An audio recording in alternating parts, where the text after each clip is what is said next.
Hello and welcome back to a video series on MAT 1033 Intermediate Algebra. My name is Sean Perry. This is video number 13 in this series, Equations of Lines. So before we get into the first of the equations for lines, I want you to recall from the previous video the formula for slope. y2 minus y1 over x2 minus x1 is our slope. This formula is true given 2 points on the line that we call x1, y1 and x2, y2.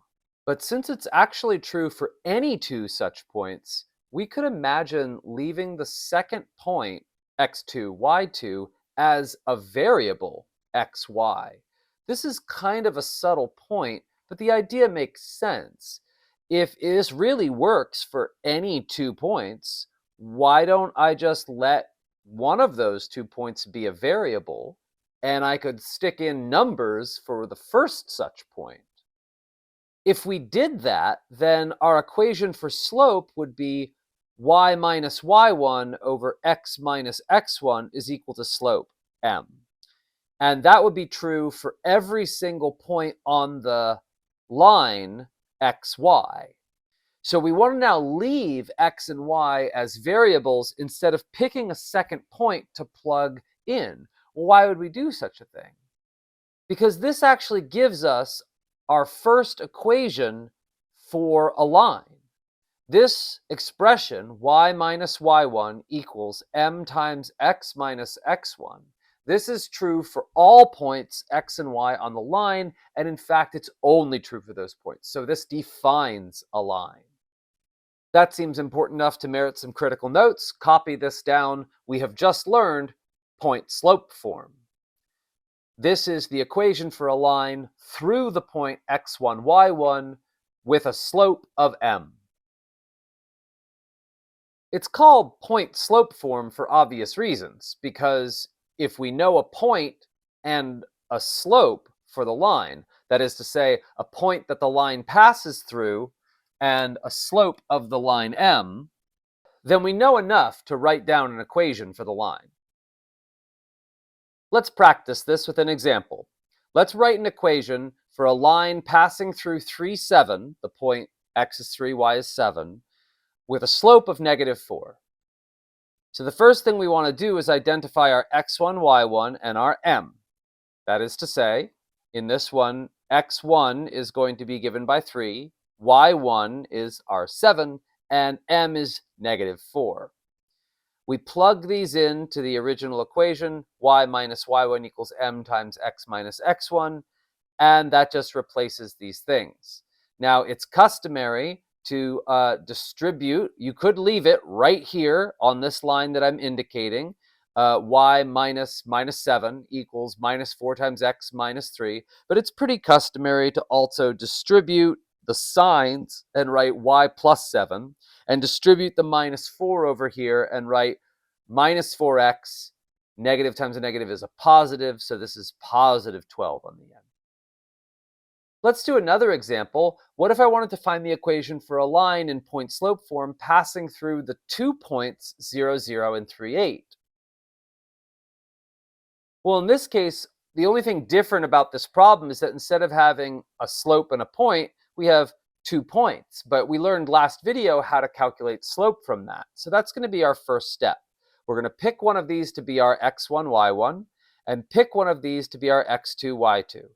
Now, just like the calculation for slope, it actually doesn't matter which one you pick to be 1 and which one you pick to be 2. But once you pick it, you have to hold true to that. So in this case, we're going to choose x1 to be 0 and y1 to be 2, and x2 to be 3 and y2 to be 8. Then we use the slope equation. M is y2 minus y1 over x2 minus x1. That's 8 minus 2 over 3 minus 0. That's 6 over 3, aka 2. So our slope is 2. Now we're in the same situation that we were in the first example. Now we can use point-slope form. Let's plug in our values for y1 and x1. Let's go with our original choice of 2 and 0. And here would be our equation in point-slope form. And I'm going to leave it this time, although we could clearly simplify x minus 0. This would just be 2x on this side. But this form right here, y minus y1 equals m times x minus x1. That is technically point slope form. Now let's talk about two very special kinds of slopes. The slopes of parallel and perpendicular lines. So parallel and perpendicular lines are sort of special pairings of lines. They're lines whose slopes have a relationship to one another. In the case of parallel or parallelity, we have that their slopes match up. Notice how parallel lines have the same kind of inclination that the other one does. So even from a holistic understanding of slope, it's pretty obvious that parallel lines have the same slopes. Parallel lines run alongside each other without touching. And the only way for that to happen is if they have the same level of inclination, thus they have the same slope. And anything that isn't a parallel line, if any lines are non-parallel with each other, right, then they're going to have a little bit of an angle to one another, and they're eventually going to hit each other, right? Non-parallel lines all intersect at one point. Any two non-parallel lines will intersect at one point. Perpendicular lines are a special case of that, where they intersect sort of as hard as they can with one another at a right angle. We indicate a right angle or 90 degrees with this little kind of square symbol. The relationship between their slopes is that they have negative reciprocal slopes. Positive slopes are going to have a negative slope that hits them at 90 degrees, but it goes deeper than that. We also need to take their reciprocal. And yes, that's the same reciprocal from our work with fractions. We're really just going to flip the slope, but we need to flip it and change its sign. That's what's meant by this equation here. So let's summarize that and record it in your notes. Parallel lines have the same slope. Here I mean that line 1 and line 2 have the same slope. Perpendicular lines have negative reciprocal slopes. So the slope of one of them is negative 1 over the slope of the other one. So the idea of being negative and reciprocal might be a little weird at first, but I promise it's really actually quite easy to do as long as you know how to take a reciprocal and change the sign of something. So let's take a look at these examples. What is the perpendicular slope to negative 3? And here I've used the little, looks like an upside down T, that's known as perp, or the perpendicular symbol. So the slope and its perpendicular slope. Well, if it's negative 3, we change negative to positive, and it's 3 over 1, so we flip it to 1/3. So negative 3 becomes positive 1/3. In the same way, 1 over 4 goes from positive to negative, and we flip it to get 4 over 1, or 4. So the slope of 1/4 would have a perpendicular slope of negative 4. Finally, here's a fraction, 3/2.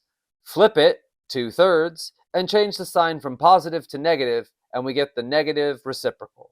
So the perpendicular slope to 3/2 is going to be negative 2/3.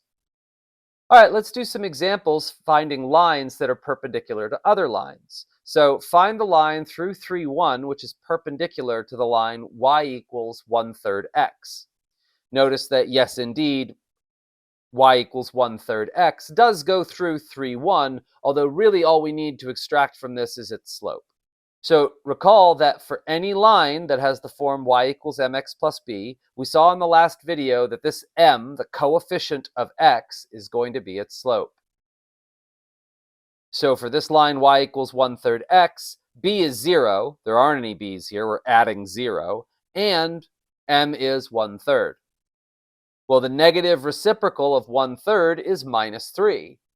Positive to negative, and the reciprocal of 1/3 is 3. So the perpendicular line has a slope of negative 3. That gives us a point and slope. We were given that the point it goes through is 3, 1, and now we just found out that its slope is minus 3. So we plug those things into the point-slope equation, and we get y minus 1 equals negative 3 times x minus 3. That's the end if all we want is the equation, but let's just practice taking this a little bit further. Let's solve this equation for y. So to solve this equation for y, we begin by distributing. We take that minus 3 into both terms. That changes this to negative 3x, and this minus 3 times minus 3 is positive 9. Then we add 1 to both sides, and that gets us y equals negative 3x plus 10. This makes it really easy for us to find some pairs given certain values of x. Like, what happens if I plug in 0? Well, that makes this term equal to 0 when we get y is equal to 10. And we already know it goes through 3, 1, and we really don't need more than 2 points in order to graph a line. So here I've plotted those two. Over here, I've done the same thing with 1/3 x. We know this goes through 0, 0. B is 0. That is to say, if I plug in 0 here, I get 1/3 times 0. That's 0. And so y is also equal to 0. So we know it goes through the origin, 0, 0, which is the center point here. We also know it goes through 3, 1. So if I connect those two dots and extend the line, I get this. And we take a look, and yeah, that looks pretty darn perpendicular. They are at right angles to one another, or they would be if I could draw this a little bit more accurately. Now, I want you to notice that the value of b in this y equals mx plus b is exactly the value of y that you get when you plug in x equal to 0. Now, x is equal to 0 all up and down this line. Any point that you choose on the y-axis might have some non-zero value for y, but its value for x is always going to be 0 because we haven't gone left or right at all. We're still right here in the middle. So our x is always 0 there. So when x is 0, this is going to be where the line intersects the y-axis. Which brings us to our next set of critical notes. This is the next form of a line we're going to be interested in, slope-intercept form, perhaps the most famous form of the line. So we here have y equals mx plus b. We talked about last video why m is the slope, but now we've just learned that this b is exactly where the line hits the y-axis. So let's do an example. Let's take a look at this graph, and from this graph, deduce this form of the equation. So all I said in this graph here is that the line goes through 0, 1, and 2, 0. We would call this one the y-intercept, and this one the x-intercept. Notice that's precisely when y is equal to 0. So first of all, what's b, right? I mean, we're stating b right here that it hits the y-axis at 0, 1. So that means b is our 1 right here, the y value. So we'll put that in place. And then what about its slope? Well, it goes down by 1 and right by 2. So the change in height is negative 1 when we go to the right by 2. Alternatively, plug those into the slope equation and you get negative 1/2. So we put that in its correct spot and we get the full equation y equals minus 1/2 plus 1. Okay, so let's continue the discussion with horizontal and vertical line equations. We saw this a little bit when we talked about the y-axis as being x equals 0, but let's talk more generally. So looking at this horizontal line, notice that it does have a y-intercept of 0, and here I've just made a generic constant a. You could imagine this is a 3 if it made you more comfortable. But what we're saying is we have the form of an equation y equals 0x, because the slope of horizontal lines is 0, plus a, because our y-intercept is a. Now, that simplifies to y equals a. And so if you ever see an equation that just looks like y equals a number, be that y equals 0, which is another name for the x-axis, or y equals this positive constant, which I've drawn right here, right? That's a horizontal line. And likewise, vertical lines are also variables equal to constants. So in this case, what we've said is that this thing has an x-intercept of c0, which is maybe some negative number c here. If that makes you more comfortable, just imagine it's a minus 2. And notice that this has an undefined slope, right? All vertical lines have undefined slope. They're infinitely steep. They don't have a slope. And so then you can't put them in slope-intercept form or point-slope form. They don't have such a form, unlike the horizontal lines above. So if you ever see x equals a constant, that might mean that you're looking at a vertical line. So let's talk about these critical notes here. Copy these down as you see them into your notes. Vertical lines have a certain form. X equals a constant. Their slopes are undefined. So here, this dotted line is the line x equals c. And here we have horizontal lines. They have the form y equals a constant. And their slopes are 0. They have the form y equals some number, in this case, some negative number c. Now, since vertical lines can't be expressed in the point slope or slope intercept form, that sort of asks the question, is there a form where we can sort of look at all lines together, right? Do we need special cases? And the answer is yes, we can look at a form that has them all together. In fact, there's two. One's called general form. We're not going to look at that, but it really just is the form I'm about to show you at the C moved over to the other side. That's it. This one is called standard form. And what we're going to do with this standard form of the line is have x and y's on the same side. They're sort of, playing equal roles with one another. So this isn't the same kind of equation setup where we have y alone and solved for. Instead, this is more of a sharing between x and y. Now, we're going to put x up front. This is all just part of the form. This is just part of the formality. And we're going to, if possible, have them be whole numbers. Now, we're going to find that if they're ever fractions, we can turn them into whole numbers. And we're not going to look at irrational lines in this class. So you can just take for granted that these a, b, and c are going to be whole numbers for this course. Now, we also need a to not be negative. We're going to look about how to satisfy all those requirements in just a moment. But for right now, I want you to notice that if we have a equals 0 and b not 0, then this is a horizontal line. It kills the x term and gives me y equals a constant if I divide the b over. And likewise, for b equals 0 with a not 0, then your a term is uncanceled. This one goes away, and you have a vertical line, just dividing your a over. So this encapsulates both of them. And if they're both not 0, well, then you have a regular old slanted line, neither horizontal nor vertical. Can they both be 0? No, they can't. That's not a line. You'll either get, if c is 0, you'll either get 0 equals 0, which is a tautology, and it doesn't express any constriction on y and x. In other words, you just get the whole plane of coordinates back, and that's not a line.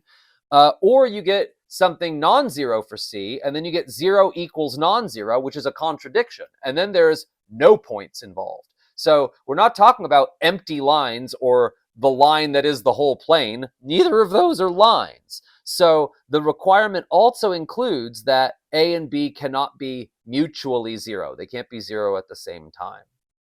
So now let's look at a very standard exercise of how to go back and forth from slope-intercept form to standard form and vice versa. Let's do slope-intercept to standard form first. The first thing you want to do is get rid of those pesky fractions. Multiplying by the least common multiple on both sides, that's what we get. The least common multiple of 3 and 4 is 12. And if we multiply by 12, I get 12 against the y.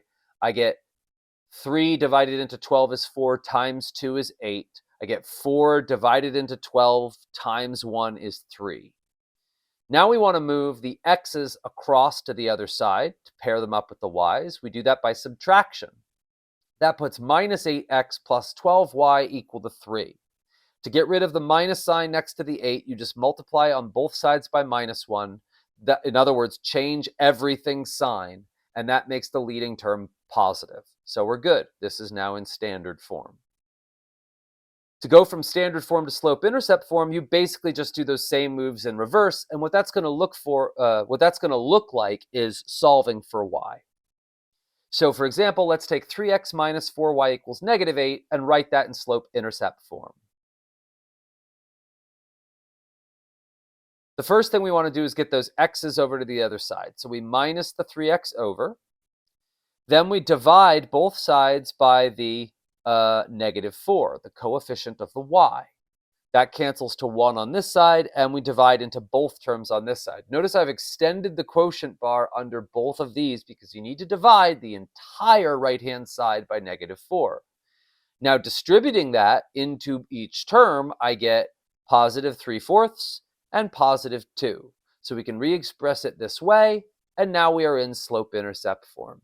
The slope is 3/4, the y-intercept is +2. So let's now do some critical notes. Copy these into your notes so that I can check them to see you've watched the video. We have ax plus by equals c. This is standard form. If a, b, and c are whole numbers, a is greater than or equal to 0, and a and b are not both mutually 0. That means they cannot be 0 at the same time.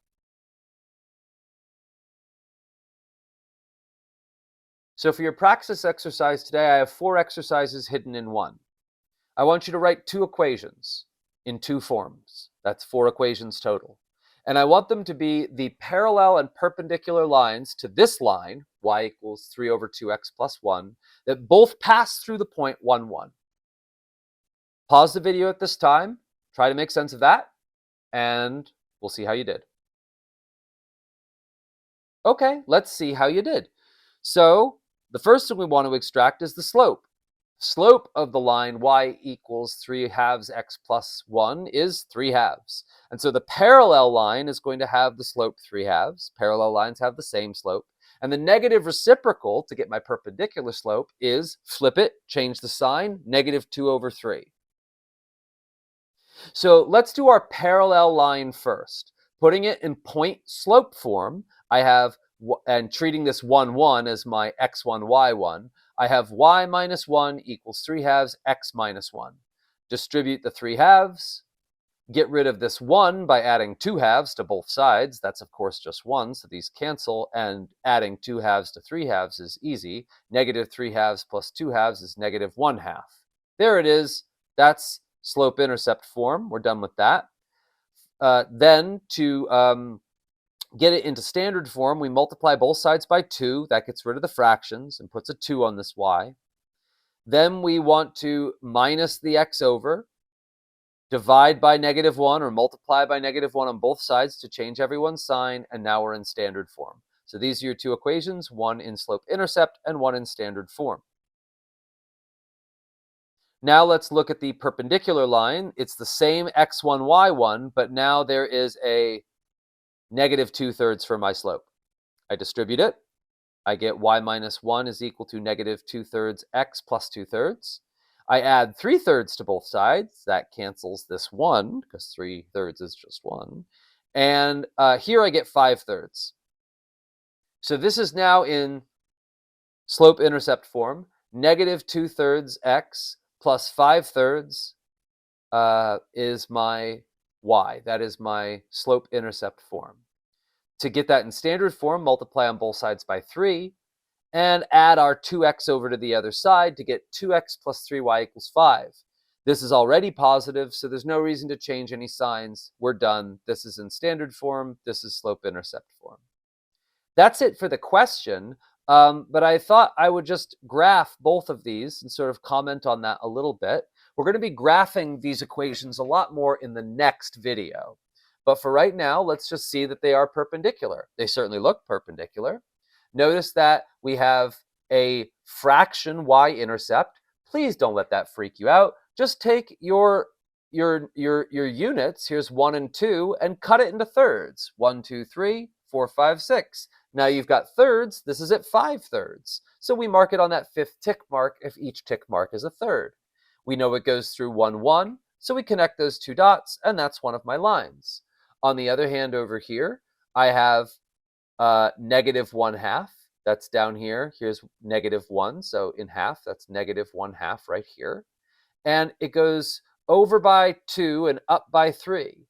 So I've gone over 2 and up 3. I really have. I don't have to go over 2 and up 3 as a whole number. I've gone over 2 halves and up 3 halves. Just like over here, I went over 3/3 and down 2/3. It still has that 3 to -2 ratio.